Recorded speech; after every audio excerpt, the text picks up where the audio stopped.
근데 그걸 지금 내향적 제가 뭔 말하는지 모르겠어 사실. 제가 말 좀 더듬 잠깐만 왜 끝? 뭔 말하는지 모르겠어 내가.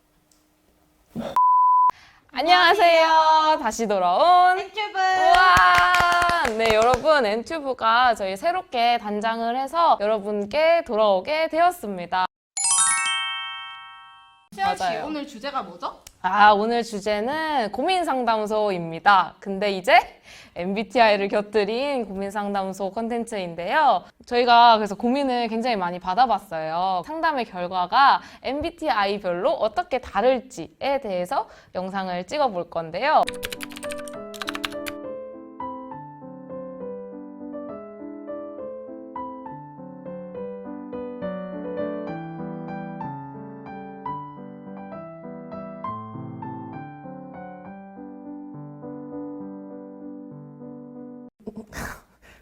지치신 거 아니죠, 벌써부터?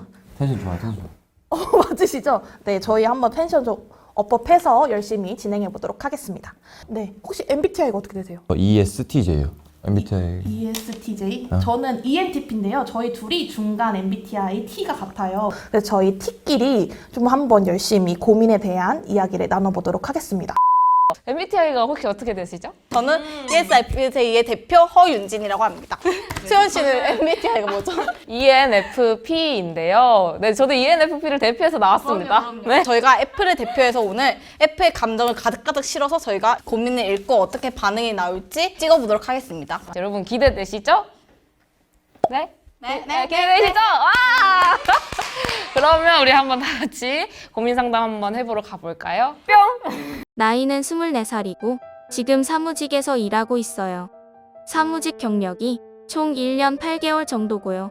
지금까지 사무직으로만 일해서 저에게 이 일이 맞는지 알았는데 2달 전부터 새로운 직장에서 일하게 되면서 느꼈어요. 내성적인 성격이지만 더 내성적이게 되는 것 같고 높은 사람 앞에선 목소리가 기어가는 제가 보이더라고요. 이런 제가 너무 싫고 성격을 바꾸고 싶어요. 나중에 제가 하고 싶은 일은 정해졌어요. 하지만 그 일을 배우려면 돈을 벌어야 하는 게 현실이고 또 나중에 그 일은 사람을 상대하는 일이기도 해요. 그래서 지금 이 일을 그만두고 카페처럼 사람을 상대하는 일을 해야 할지 너무 고민입니다. 카페 일을 예전부터 해보고 싶긴 했지만 제 성격 때문에 늘 고민이었어요. 어떻게 하면 좋을까요? 윤진 씨는 혹시 어떻게 생각하시나요? 바로 카페로 가세요, 그냥. 카페로 가서 일을 하세요.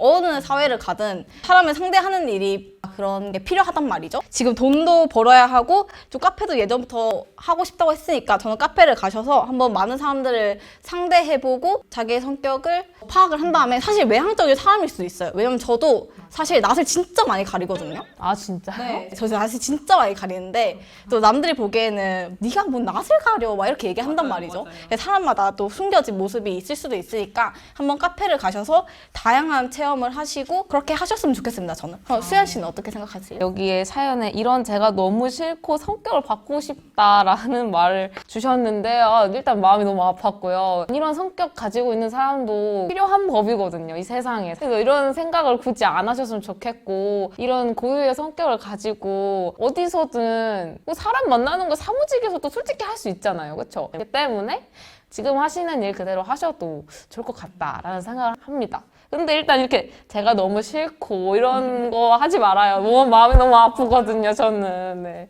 뿅! 민석 씨, 이 첫 번째 고민 어떻게 생각하셨어요? 네, 그 사무직이 더 내성적으로 변하는 것 같아서 안 맞는다고 하셨는데, 근데 제가 볼 때 하고 싶은 일이 있으시면은 뭐 그만두고 뭐 카페 일도 언젠가 해보고 싶으셨다고 했으니까 그냥 조금 재정 상태 그런 거 좀 확인하시고, 경력도 솔직히 한 1년 8개월 이렇게 되면은 찝찝하잖아요. 그러니까 한 2년 채우고 전 나오셨으면 좋겠어요. 그리고 카페도 하고 싶다고 하셨으니까 저는 하고 싶으면 해야 한다 그런 모토라서.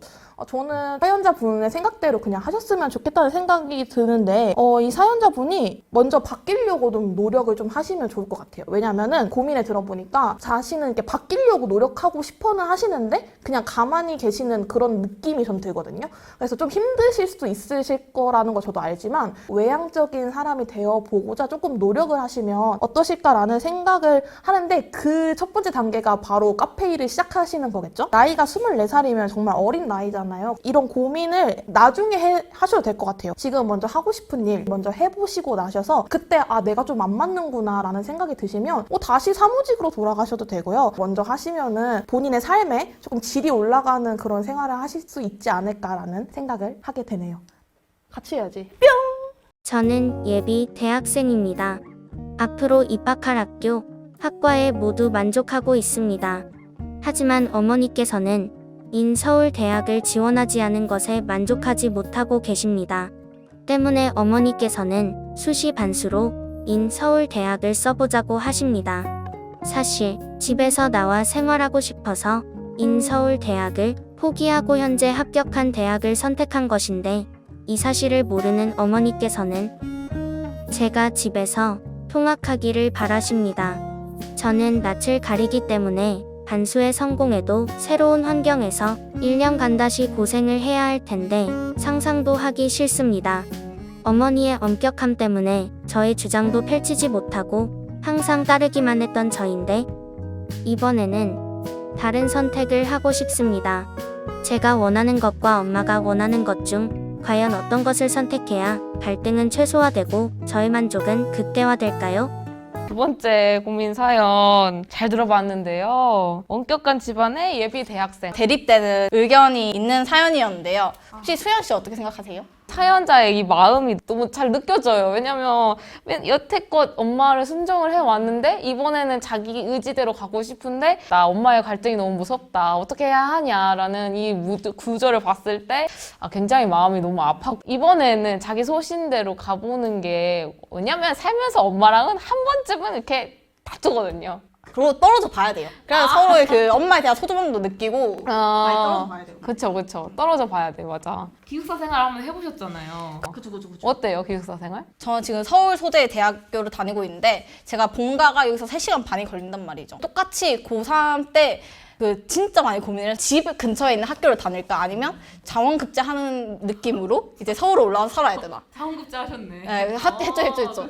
근데 저는 진짜 고민을 많이 했는데 나와서 살아보셨으면 좋겠어요. 왜냐면 당신은 성인입니다. 예, 자기 결정 주자권이 있는 성인이기 때문에 나와서 살아보시고 아까 말했던 것처럼 또 부모님이랑 떨어져 봐야지 부모님에 대한 소중함도 느끼고 이런단 말이죠. 만약에 근데 부모님의 결정대로 반수를 해서 뭐 학교에 송환을 한다. 그러면 막 학교를 다니면서 불만이 계속 쌓일 거란 말이야. 엄마 때문에 나 이 학교 다니는데 힘들어 통화가 너무 힘들어. 그러면 그게 또 부모님한테 그게 불똥이 튀고 이렇게 된단 말이죠. 큰 그게 일어날 수가 있어요. 쓰나미처럼 막 이렇게. 근데 그래서 저는 이랑 좀 떨어진 대학교로 가셔서 많은 경험을 해보시고 근데 부모님을 잘 설득을 하셔야 돼요. 그 대학교를 가서 어떻게 살 것인지 구체적이지는 않지만 어느 정도 얘기를 하고 부모님을 충분히 그래도 좀 설득을 하시고 어머니라면 사연자분의 그 고민을 공감해 주시고 잘 해주실 거라고 저는 믿습니다. 너무 걱정하지 않으셔도 될 것 같아요. 너무 창창하네 미래가. 더불어서 저는 엄마랑 한 무소식이 희소식이라고 할 만큼 연락 안 했거든요. 근데 약간 잠깐만요. 그래도 되죠? 본가를 가면 좀 더 엄마 잘해주긴 하지만 이렇게 나와서 살면 살짝 너무 행복해 하시는데 지금 떨어져 사시는 것에 대해 좋은 선택하셨으면 좋겠습니다. 두 번째 고민은 부모님과의 마찰에 대한 고민이었는데요. 근데 민석 씨는 어떻게 생각하셨어요? 근데 전 되게 뭔가 이해가 됐어요. 집이 되게 엄격한 집안이고 뭐 그런 것도 있고 저도 옛날부터 초등학교 2학년 때부터 저는 나가 살고 싶었거든요. 혼자 살고 싶었고 저는 제가 돈을 모아서 나왔거든요. 그러니까 이 분도 어머니랑 싸우면서까지 지원을 안 하는 거는 아닌 것 같고 지원 넣어보고 솔직히 붙을지 말지는 모르는 거니까 넣고선 설득시키는 게 어떨까라고 저는 생각을 했어요. 저는 어머니가 이 사연자분한테 권유를 하신 이유는 집에서 통학도 했으면 좋겠고 이제 서울권에 다녔으면 좋겠다 이런 거죠. 좀 현실적으로 좀 생각해보면 서울권으로 대학을 다녀서 나중에 이제 미래에 더 좋을 수도 있잖아요. 그래서 저는 일단 어머니한테 권유를 해보는 거죠. 서울권에 넣어보되 이제 나는 나가 살겠다. 그거 아니면 나는 이 서울권에 지원서를 넣지 않겠다라고 얘기를 하는 거죠. 한편으로는 버티셨으면 좋겠어요. 그냥 지원도 안 하고 뚝심을 세워서 제가 어머니 말대로 해왔지만 전 이제는 진짜 안 할 겁니다. 근데 본인 인생 본인이 사세요. 같이 해야지. 뿅! 서울에 살고 있는 대학교 2학년 학생입니다. 저는 휴학을 할지 말지 고민입니다. 학교를 다니면서 너무 반복되는 일상에 지쳤습니다. 제가 무엇을 공부하고 싶은지보다 그저 학점 채우기에 중점을 두고 학교를 다니는 게 맞나 싶어 휴학을 생각하게 되었습니다. 하지만 휴학을 한다 해도 뭘 하고 싶은지 잘 모르겠습니다. 막연하게 휴학을 했다가 시간만 허비해 남들보다 뒤처지게 된다는 두려운 마음이 듭니다. 또 휴학을 하게 된다면 2학년을 마치고 할지 3학년을 마치고 할지 고민이 됩니다. 2학년을 마치고 바로 하게 된다면 계획 없이 휴학을 해 시간을 헛되게 보낼 수 있고 3학년을 마치고 하게 된다면 취업에 영향을 주게 될까 걱정입니다. 이런 저 어떻게 하면 좋을까요? 네, 민석 씨. 제가 먼저 말할게요. 제가 먼저 말해도 되죠, 이번에. 제가 이 사연자분이랑 똑같은 고민을 했었어요. 제가 2학년 끝나고 나서 나 휴학할 거야 라고 했다가 휴학을 안 했거든요. 그러다 결국에 3학년 때 휴학을 하게 됐는데 저도 이 사연자분처럼 똑같이 2학년 때 휴학을 하면 아무런 계획 없이 살지 않을까, 또 3학년 때 휴학을 하면 또 취업에 지장을 주진 않을까라는 생각을 했었는데 학업에 쉼이 필요하고 내가 뭔가 이런 지친 일상을 조금 쉬고 싶다 생각했을 때 휴학을 하시는 게 좋다고 생각이 듭니다. 그러니까 저는 제가 생각할 때 솔직히 그 휴학을 하더라도 만약에 계획 엄청 많이 세웠어요. 계획을 다 못 지키고선 휴학이 끝나버리면 내가 시간을 헛되이 보냈나? 이런 생각이 들 것 같아가지고 솔직히 그냥 아무 생각 없이 한번 쉬는 것도 앞으로 이제 한 50년 동안 돈 벌고 일해야 되는데 한 1년 쉰다고 뭐 무슨 일 있겠어?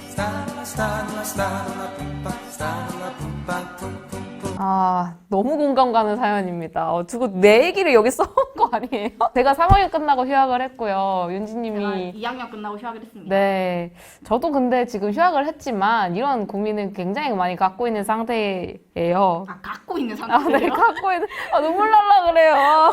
지금 제 미래가 보이지 않거든요. 제가 맨날 이런 얘기, 고민을 친구들이나 주변 지인들한테 했을 때 들려오는 얘기가 아직은 괜찮다. 아직은 너무 20살 초반이니까 너무 걱정하지 말고 이렇게 노는 시간도 한 번쯤은 필요하다. 어차피 이 시간이 아니면 이제 놀 시간이 없어요, 여러분. 이제 계속 일하고 계속 돈 벌고 해야 되기 때문에 1년은 놀아도 될 것 같다라는 저는 생각을 가지고 있어요. 마음을 위로해드리고 싶네요. 괜찮아요. 우리 다 잘 될 거예요. 어떻게 들으셨어요, 윤지님은? 휴학을 그렇게 계획하고 하는 사람이 어디 있죠? 사실 저는 노는 것도 다 경험이라고 생각해요. 열심히 놀고 잘 놀아야 이제 많은 생각이 뿜뿜하면서 더 리플레시도 된단 말이죠. 독학을 하시면 이제 좀 더 리플레시 하셔서 열심히 생활하셨으면 좋겠습니다. 놀면은 이제 또 불안한 마음이 생기거든요. 제가 지금 엄청 놀고 있는데 너무 불안해요. 근데 어쩔 수 없습니다. 네. 행복하시나요, 근데? 너무 행복해요. 인생이 폈어요, 여러분. 네, 휴학은 한 번은 꼭 하는 게 좋을 것 같아요. 미디언즈의 고민 상담소는 여기까지였습니다. 그래서 오늘 어떠셨어요? 저만 이런 생각을 가지고 살아왔었는데 지금 이런 고민을 같이 듣고 나눠보니까 나만 이렇게 산 게 아니었구나라는 오히려 제가 위로를 받아가는 그런 좋은 시간이었던 것 같습니다. 네, 지금까지 엔튜브를 시청해주신 여러분들 너무나도 감사합니다. 지금까지 미디언즈의 MBTI 고민 상담소였습니다. 안녕!